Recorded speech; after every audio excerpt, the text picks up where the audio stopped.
ባለፈው የቤተ ክርስቲያን አሁናዊ ተግዳሮት የሚል ቪዲዮ ሰርቼ ነበርና አንዳንድ ወገኖች አውርታችሁኛል በስልክ በኮሜንት። አሁናዊው የቤተ ክርስቲያን ተግዳሮት ያው የተገለጠ ነው። እኔ አንዷን ነገር ነው አንስቼ የተናገርኩትና በጣም ብዙ የተሰወሩም የተገለጡም ተግዳሮቶች አሉባት ቤተክርስቲያን። ግን ተግዳሮቱ እያለ ትቀጥላለች። ከመቀጠል ውጭ አማራጭ የላትም ቤተክርስቲያን። ለምን ከተባለ ቤተክርስቲያን ባለቤቷ ኢየሱስ ስለሆነ፣ ራሷ ኢየሱስ ስለሆነ፣ መሰረቷ ኢየሱስ ስለሆነ ቤተክርስቲያን አትጠፋም። ቤተክርስቲያን ሞታለች፣ ቤተክርስቲያን የለችም፣ ቤተክርስቲያን ብለው በኔጌቲቭ ብቻ እንደሚያወሩት አይደለሁኝም። ቤተክርስቲያን መቼም አትጠፋም፣ መቼም። ለምን ከተባለ ከላይ እንደተናገርኩት ነው። ቤተክርስቲያን የክርስቶስ ናት፣ ማንም ሊያጠፋት አይችልም። ሌላው ቤተክርስቲያንን የሚጠብቅ ለሚመጣው ሙሽራ ለክርስቶስ ኢየሱስ የሚያዘጋጃት፣ የሚጠብቃት፣ የሚኩላት፣ ስታጠፋ የሚገስጻት፣ ወደ እውነት የሚመራት የጌታ የክርስቶስ ኢየሱስ መንፈስ ቅዱስ አለ። ስለዚህ አጠፋም። ግን ካለችበት ድንዛዜ፣ ካለችበት ድካም፣ ተልእኮዋን ከመዘንጋት አንጻር ምን እናድርግ? ቅዱሳን ምን እናድርግ? እኔ ምን ላድርግ የሚለውን ነው ማየት ያለብን። እኛ ቤተክርስቲያን አንድ ናት። የክርስቶስ ሙላት የሆነች ቤተክርስቲያን አንድ ናት። ራሷ ክርስቶስ ነው። እዛ ውስጥ የተለያዩ የአካል ብልቶች አሉ። ከዛ መካከል ከአካል ብልቶች መካከል አንዷ እኔ ነኝ፣ አንዱ አንተ ነህ፣ አንዷ አንቺ ነሽ። እኛንን ተገጣጥመን ቤተክርስቲያን ተብለን የምንጠራው። ስለዚህ የኔ ድርሻ ምንድን ነው ብለን ራሳችንን ነው ማየት ያለብን። የጻድቅ ዓይን በራሱ ላይ ነው ይላል አይደል የእግዚአብሔር ቃል።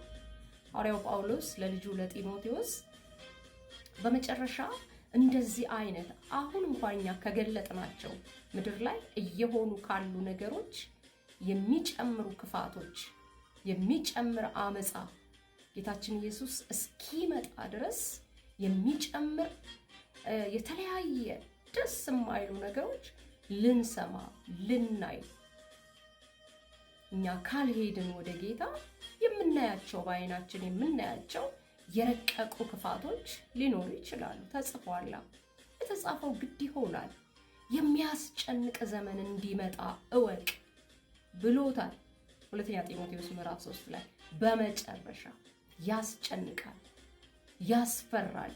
ነገር ግን ምንድነው አማኝ ማድረግ ያለበት? አንደኛው ወደ ቃሉ መመለስ ነው ያለበት። ከግርግር ህይወት መውጣት አለበት። ከዝላይ መውጣት አለበት። እግዚአብሔርን ደስ ከማያሰኝ ህይወት መሸሽ አለበት። ሽሽ ነው ያለው ሐዋርያው ጳውሎስ አንደኛ ጢሞቴዎስ ምዕራፍ 6 ላይ።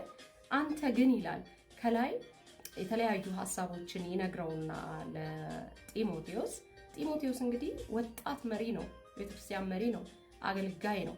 ሐዋርያው ጳውሎስ ደግሞ በብዙ ጣውረድ፣ በብዙ ስቃይ፣ በብዙ መፈተን ያለፈ ከህይወት ብዙ የተማረ ሐዋርያ ነው።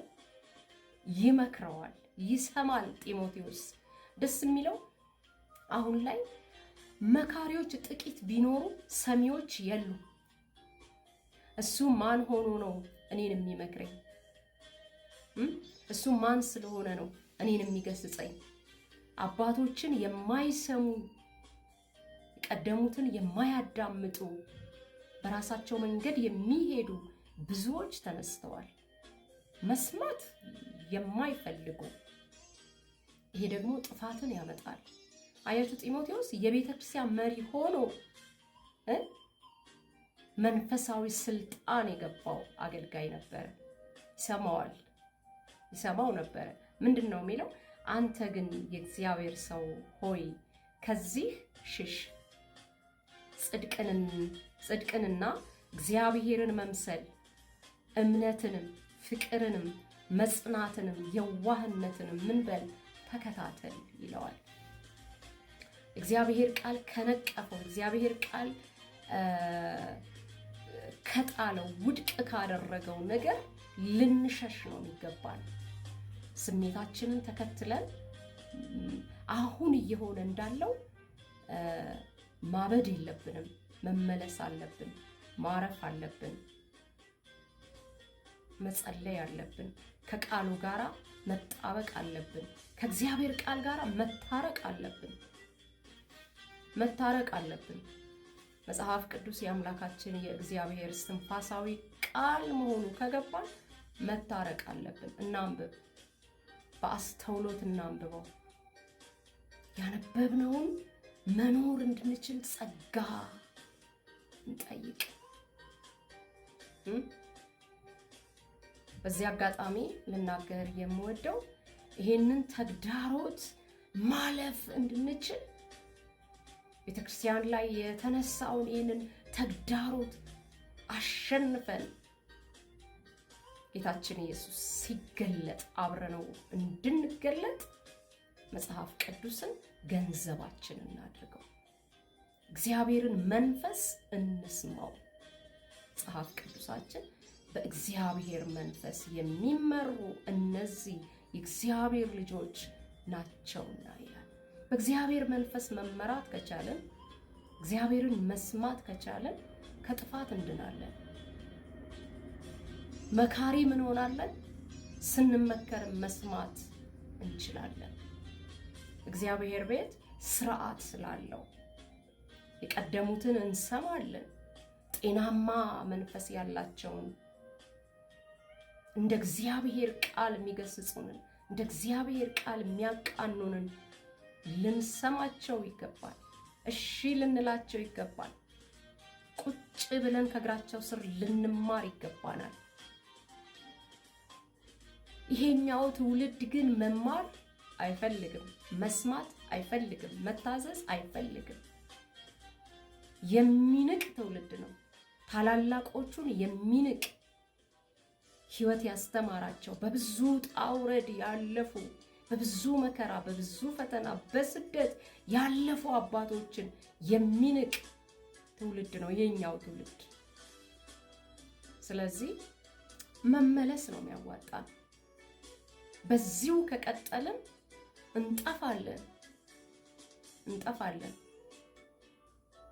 ሕይወት የሚገኝበትን የእግዚአብሔርን ቃል ጥለን ነፋስ እየተከተልን ምናብድ ከሆነ ውድቀት ነው የሚገጥመን፣ ጥፋት ነው የሚገጥመን።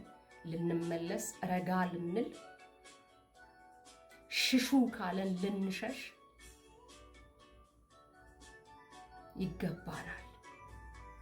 ይገባናል።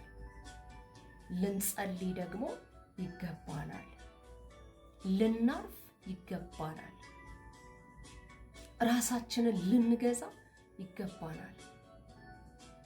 ራስን የመግዛት መንፈስ እግዚአብሔር እንዲሰጠን ልንጸልይ ይገባናል።